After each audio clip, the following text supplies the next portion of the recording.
नमस्कार. पञ्चममण्डलं तृतीयः नाट्यपाठः रामस्य कुशलवयोः च। प्रथमः प्रश्नः माध्यमभाषया स्वसन्दर्भं स्पष्टीकुरुत। प्रथमं वाक्यं न च गुरुनियोगाः विचारम् अर्हन्ति। सरलार्थ मोठ्या लोकांनी, गुरूंनी, ज्येष्ठ लोकांनी, वडीलधाऱ्या माणसांनी सांगितलेलं कार्य विचार करत न बसता पूर्ण करावे. म्हणजेच गुरूंच्या आज्ञेचे विचारपूर्वक पालन करावे.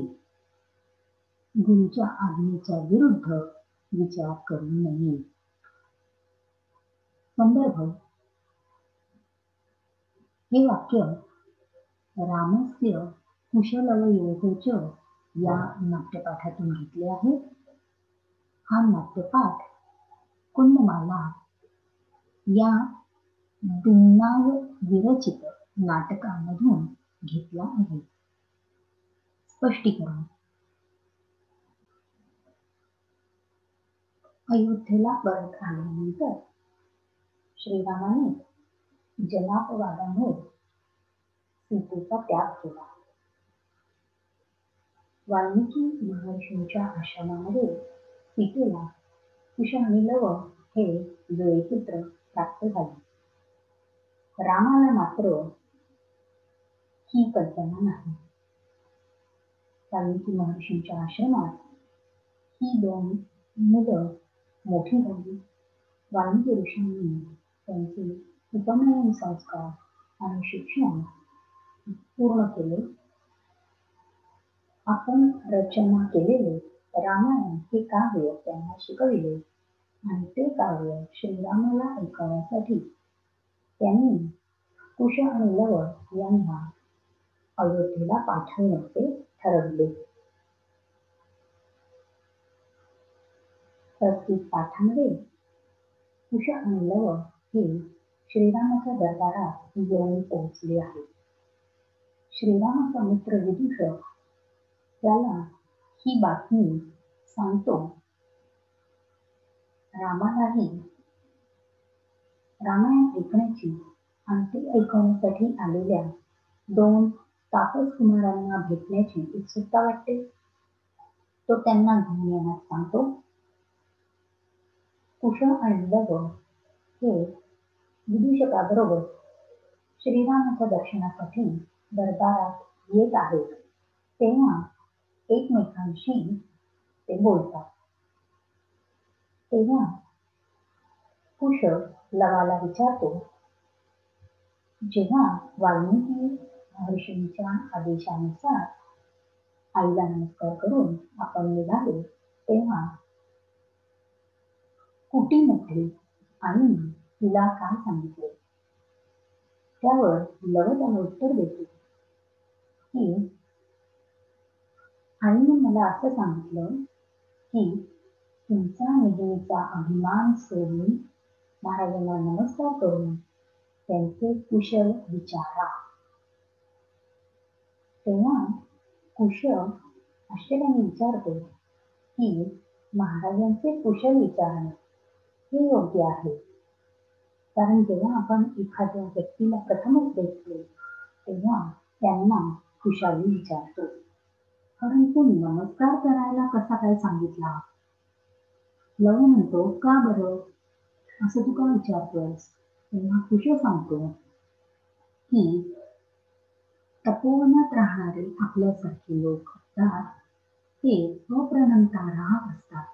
म्हणजे इतरांनी त्यांना नमस्कार करायचा, त्यांनी लोकांना नमस्कार करायचा नाही. ही त्या काळची रीत किंवा पद्धत इथे दिसून येते. ही पद्धत, हे संस्कार कोण शिकवले? तर आईने शिकवले आहे असं कुश म्हणतो. अशा प्रकारे जर तापस असल्यामुळे कुश आणि लव यांनी कोणाला नमस्कार करायचा नाही तर आता का बरे असा नमस्कार करायला सांगितला, असा प्रश्न कुशाच्या मनात आला आहे. परंतु लव हा लहान असल्यामुळे त्याचे कारण सांगू शकत नाही. नमस्कार करायला ऐनवेळेस त्यांचे आहे ना, मोठ्या माणसांनी, गुरुजनांनी, वडीलधाऱ्या माणसांनी, ज्येष्ठांनी जे काही सांगितले आहे, जो उपदेश केला आहे, जे काम करायला सांगितले आहे, ते अवश्य करायचे असते. त्यामध्ये शंका काढायच्या नाही किंवा त्याच्या विरुद्ध विचार करायचा नाही, असे लव म्हणतो. या वाक्याचं वैशिष्ट्य असं म्हणता येईल. कुश आणि लव हे आपल्या पित्याला प्रथमच भेटणार आहे, याचा सीतेला आनंद झाला आहे आणि त्या दोघांनी प्रथम दर्शनी पहिल्यांदा भेट झाल्याबरोबर आपल्या वडिलांना नमस्कार करावा अशी तिची इच्छा आहे. हेच संस्कार आहे, हीच रीत आहे, म्हणून तिने त्याचा उपदेश केला. परंतु ही गोष्ट मुलांना माहीत नसल्यामुळे त्यांना याबाबत आश्चर्य वाटले. हे एक वैशिष्ट्य सांगता येईल. आणि दुसरं वैशिष्ट्य असं सांगता येईल की आपल्या संस्कृतीने शिकवलेला आज्ञाधारकपणा हा गुण आपल्याला या वाक्यातून दिसून येतो. द्वितीयं वाक्यं न कश्चित् तस्मिन् तपोवने तस्य नाम व्यवहरति.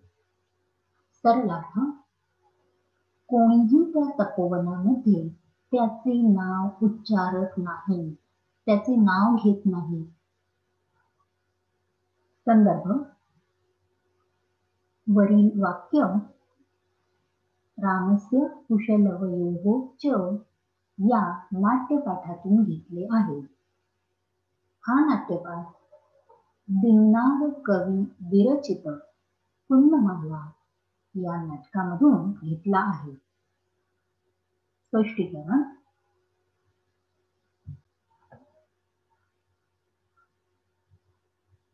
अयोध्येला परत आल्यानंतर जनापवादामुळे रामाने सीतेचा परित्याग केला. त्यानंतर सीतेविषयी त्याला कोणतीही माहिती नाही. वाल्मिकी महर्षींनी सीतेचा सांभाळ केला. त्या आश्रमामध्ये सीतेला कुश आणि लव हे जोडे पुत्र प्राप्त झाले.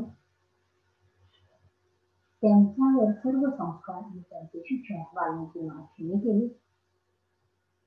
आणि आपण रचना केलेले रामायण हे काव्य त्यांना शिकवले आणि रामाला हे काव्य ऐकवण्यासाठी त्यांनी कुश आणि लव यांना अयोध्येला पाठवले.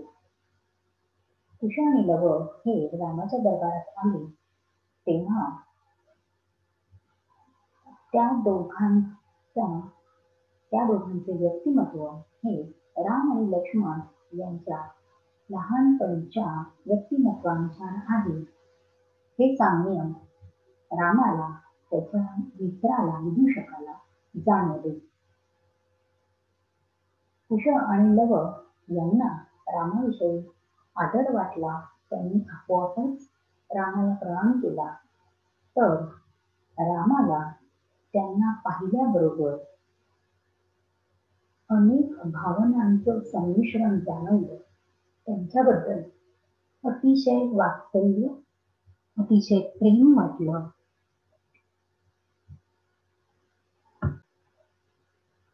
परिचय नसलेल्या आणि मनातील भाव माहीत नसलेल्या अशा या दोन कोवळ्या युवकांबद्दल आपल्याला प्रेम वाटत आहे.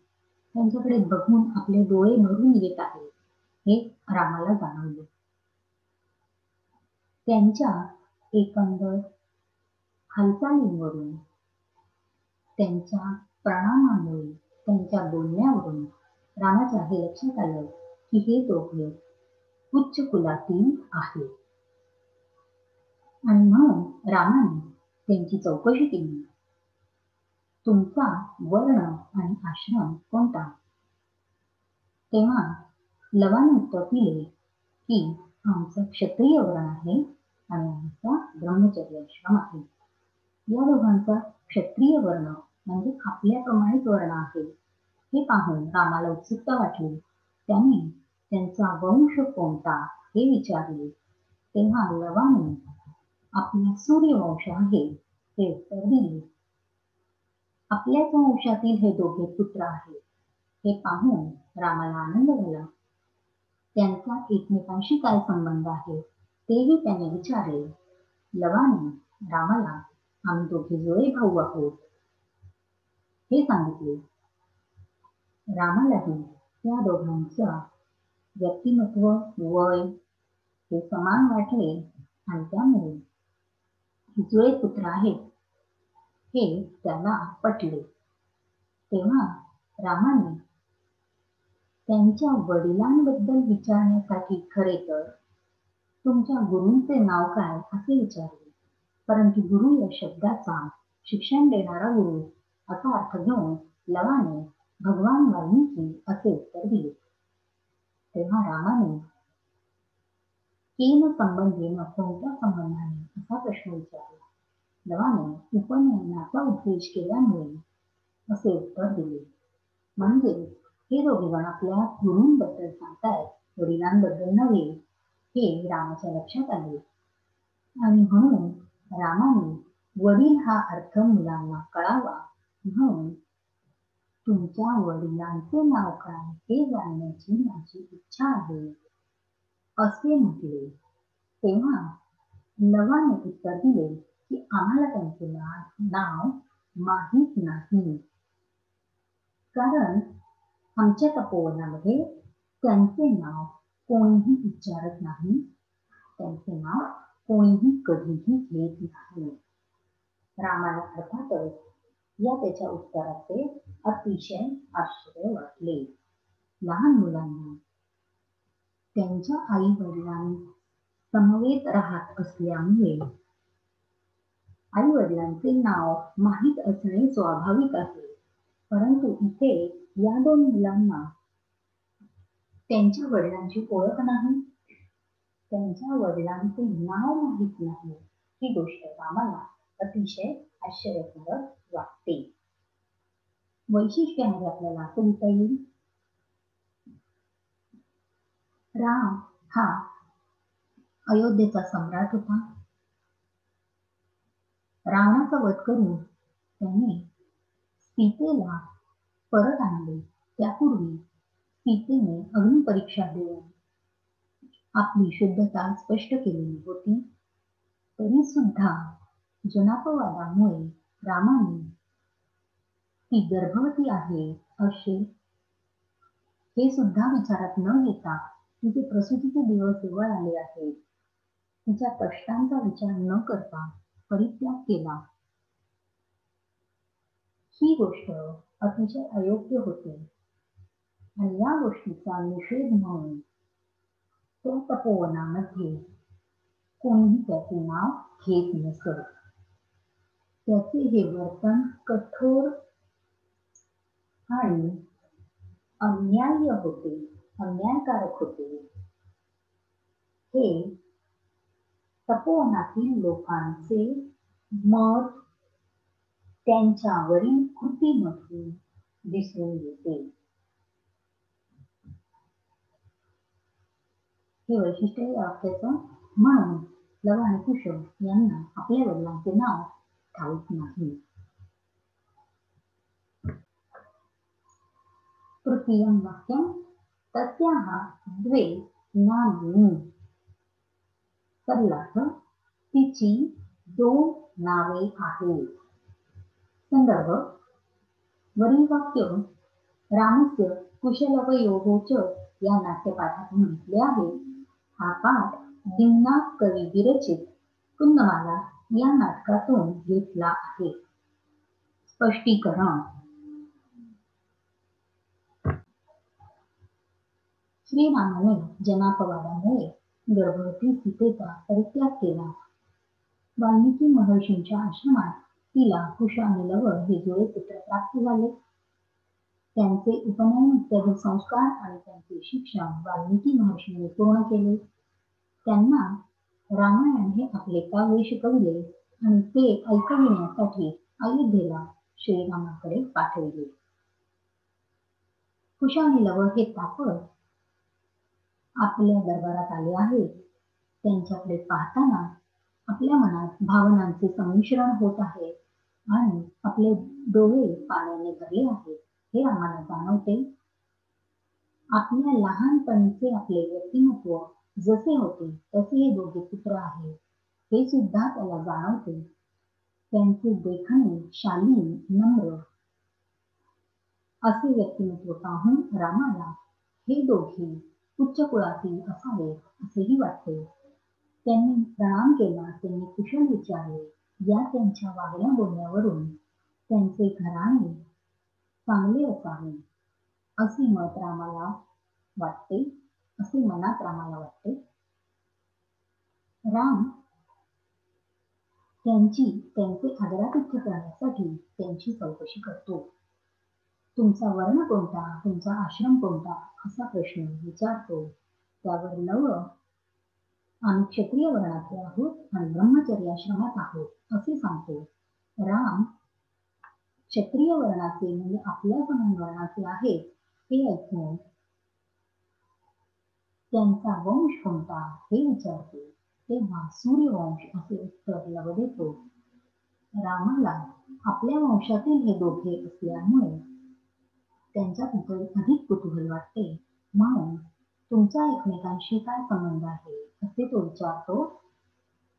आणि तुम्ही दोघे समान दिसता, वयातही अंतर नाही. तेव्हा लव त्यांना आम्ही दोघे जुळे भाऊ आहोत असे सांगतो. तुमच्या गुरूंचे नाव काय असा प्रश्न राम विचारतो. तेव्हा त्याला खरे तर वडिलांचे नाव अपेक्षित असते, परंतु लव वाल्मिकी महर्षी असे उत्तर देतो. त्यांनी उपनयन संस्कार केले आहेत असे सांगतो. तेव्हा राम पुन्हा त्या मुलांना त्यांच्या वडिलांचे नाव विचारतो, परंतु लव उत्तर देतो की आमच्या वडिलांचे नाव आम्हाला ठाऊक नाही, कारण या तत्वज्ञानामध्ये त्यांच्या नावाचा उच्चार कोणीही करत नाही, त्यांचे नाव कोणी घेत नाही. रामाला या गोष्टीचे अतिशय आश्चर्य वाटते. कुश त्यावर उत्तर देतो की त्यांचे नाव मला माहीत आहे. आणि राम लगेच काय बरे आहे सांगा असे म्हणतो. तेव्हा कुश म्हणतो त्यांचे नाव निर्नुक्रोश आहे, निर्दय असे त्यांचे नाव आहे. तेव्हा रामाला हे ऐकून फारच आश्चर्य वाटतं. रामाचा मित्र विदूषक विचारतो, निर्दय असं कोण म्हणतं? तेव्हा कुश सांगतो, आई म्हणते. आई कधी म्हणते? रागवलेली असताना की इतर वेळी? तेव्हा कुश सांगतो की आम्ही लहान वयामुळे काही दंगामस्ती केली की आई आम्हाला असं ओरडते, निर्दयाच्या मुलांनो मस्ती करू नका. आणि तेव्हा राम विचारतो की हे सगळं तुमच्या आश्रमामध्ये तुमचे बाबा असताना घडतं का? तुमचे बाबा तुमच्या आश्रमात तुमच्या जवळ राहतात का? तेव्हा लव म्हणतो की नाही. आणि तेव्हा रामाला अतिशय वाईट वाटतं की या दोन मुलांचे वडील त्यांच्या जवळ नाही, त्यामुळे वडिलांचं प्रेम, वडिलांचा सहवास हे त्यांना कधी मिळाले नाही. या गोष्टीचं रामाला वाईट वाटतं. आणि तेव्हा रामाचा मित्र विदूषक मुलांना त्यांच्या आईचे नाव विचारतो. आणि तेव्हा लव उत्तर देतो की तिची 2 नावे आहेत. आता ज्या निरागसपणाने या मुलांनी आपल्या वडिलांचे नाव निर्दय आहे असे सांगितले, त्यामध्ये निरागसपणाही दिसतो, कारण निर्दय हे नाव असू शकत नाही. आणि आपली आई आपल्या वडिलांना उद्देशून हा शब्द वापरते, तेव्हा तेच त्यांचे नाव असा त्यांनी समज करून घेतला आहे. यातून त्यांचा निरागसपणा दिसतो आणि त्यांची हुशारी सुद्धा दिसते की जेव्हा आपल्या वडिलांचे नाव त्या तपोवनामध्ये कोणीही घेत नाही, तेव्हा आईच्या बोलण्यातून वडिलांना उद्देशून असलेला हा शब्द आहे, तो त्यांनी नाव म्हणून लक्षात ठेवला, ही त्यांची हुशारी सुद्धा दिसून येते. हाच त्यांचा निरागसपणा आहे, त्यांची हुशारी. पुन्हा या उत्तरामध्ये दिसून येते की आईची 2 नावं आहेत. विदूषक विचारतो, कशी काय 2 नावं आहेत? आणि तेव्हा लव उत्तर देतो की तपोवनातील सर्व लोक तिला देवी असे म्हणतात, तर महर्षी वाल्मिकी तिला सुनबाई, वधू असे म्हणतात. अशा प्रकारे लव सुद्धा आईचे नाव खरे तर सांगू शकत नाही, कारण देवी आणि वधू म्हणजेच महाराणी किंवा देवी म्हणजे आदरणीय महोदये असा अर्थ, वधू म्हणजे सुनबाई असा अर्थ. ही संबोधने आहे, हाक मारायची पद्धत आहे, हाक मारण्याचे शब्द आहे, परंतु या व्यतिरिक्त वेगळे नाव असू शकते. आणि हे या लहान मुलांना नाव माहीत नाहीये, परंतु संबोधन माहीत आहे, हाक काय मारतात ते माहितीये आणि ते नाव आहे असे समजून ही मुलं उत्तर देत आहे. या वाक्याचे वैशिष्ट्य असे दिसून येते की लव आणि कुश हे दोघे हुशार आहेत. त्यांचा हुशारपणा इथे दिसून येतो, त्यांची हुशारी इथे दिसून येते. इतकेच नव्हे तर लोक एकमेकांशी काय बोलतात यातून ते निष्कर्ष काढतात, एकमेकांना काय हाक मारतायत ते लक्षात ठेवतायत, हे इथून दिसून येते. त्यांचा निरागसपणा सुद्धा येथून दिसून येतो. आणि लव आणि कुश यांना आपली आई आणि आपले वडील यांचे नाव ठाऊक नाही. आपल्या वडिलांची तर त्यांची अजिबात ओळख नाही, अजिबातच परिचय नाही, ते कोण हे त्यांना ठाऊक नाही. हे या सर्व संवादातून दिसून येते. चतुर्थं वाक्यं कुमारयोः अनयोः अस्माकं च सर्वसंवादी कुटुंबवृत्तान्तः. सरलार्थ, या 2 कुमारांचा आणि आमचा कुटुंब वृत्तांत म्हणजे आपल्या घरातील सर्व घटना या सुसंवादी म्हणजे सुसंगत, एकमेकांशी जुळणाऱ्या अशाच आहेत. या वाक्याचा संदर्भ वरील वाक्य दिंनाद कवी विरचित पुण्यमाला या नाटकातून घेतलेल्या रामस्य कुशलवयोः च या नाट्यपाठातून हे वाक्य घेतले आहे. स्पष्टीकरण, वाल्मिकी महर्षींच्या आश्रमातून त्यांच्या आदेशानुसार कुश आणि लव हे तापस कुमार रामाच्या दरबारामध्ये अयोध्येला आले आहेत. त्या दोघांना प्रथम दर्शन पाहूनच रामाला त्यांच्यामध्ये आणि आपण लहान होतो त्या व्यक्तिमत्वामध्ये साम्य जाणवते. त्यांना पाहिल्याबरोबर अनेक भावनांचे संमिश्रण त्याच्या मनात होते आणि त्याचे डोळे भरून येतात. ज्या पद्धतीने ते दोघे प्रणाम करतात, कुशली विचारतात, त्यांच्या वागण्या बोलण्यावरून ते उच्च घराण्यातील असावे, घरंदाज कुलीन असावे हे त्याच्या लक्षात येते. आदरातिथ्य म्हणून राम त्यांची चौकशी करतो, तेव्हा ते दोघे क्षत्रिय वर्णातील ब्रह्मचर्याश्रमातील असल्याचे समजते. ते दोघे सुद्धा सूर्यवंशातील आहेत. ते दोघे समान वयाचे दिसत असल्यामुळे ते दोघे जुळे भाऊ आहेत. भगवान वाल्मिकी हे उपनयन संस्कार केल्यामुळे त्यांचे गुरु आहेत. हे रामाला त्यांची चौकशी करताना समजते. जेव्हा राम त्यांच्या वडिलांचे नाव विचारतो, तेव्हा त्यांच्या तपोवनामध्ये त्यांच्या वडिलांचे नाव कोणीही घेत नाही ही आश्चर्यकारक गोष्ट त्याच्या लक्षात येते. तरी सुद्धा निरनुक्रोश म्हणजेच निर्भय हे आपल्या वडिलांचे नाव कुश सांगतो. आई रागवली की अरे निर्दयाच्या मुलांनो, मस्ती करू नका असे आम्हाला म्हणते, असे तो निरागसपणे सांगतो. यावरून आई रागवली की त्यांच्या मुलांच्या वडिलांना निर्दय म्हणते. यावरून त्या मुलांचे वडील कठोर स्वभावाचे असावे आणि त्यांनी त्यांच्या आईच्या बाबतीत काहीतरी कठोर वर्तणूक केली असावी असा अंदाज रामाला आणि विदूषकाला त्याच्या मित्राला येतो. शिवाय या दोघांचे वडील हे त्यांच्या आश्रमात नसतात.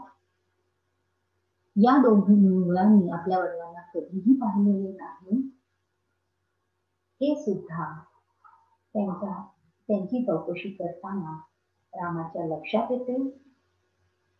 आणि मग त्यांच्या आईचे नाव विदूषक विचारतो तेव्हा आश्रमामध्ये सर्व लोक त्यांच्या आईला देवी म्हणजे आदरणीय संबोधन वापरतात.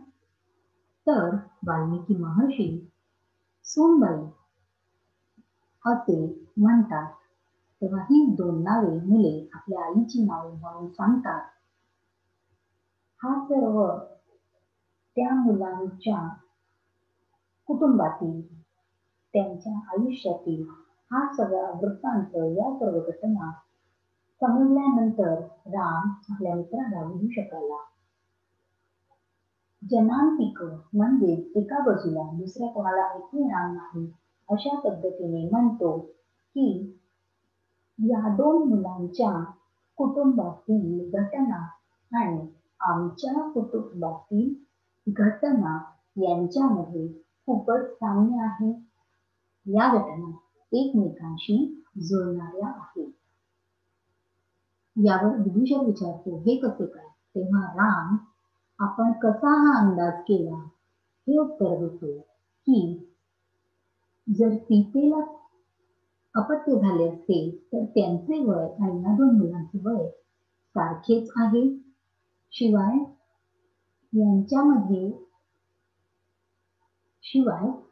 यांचे सुद्धा सूर्यवंशज आहे.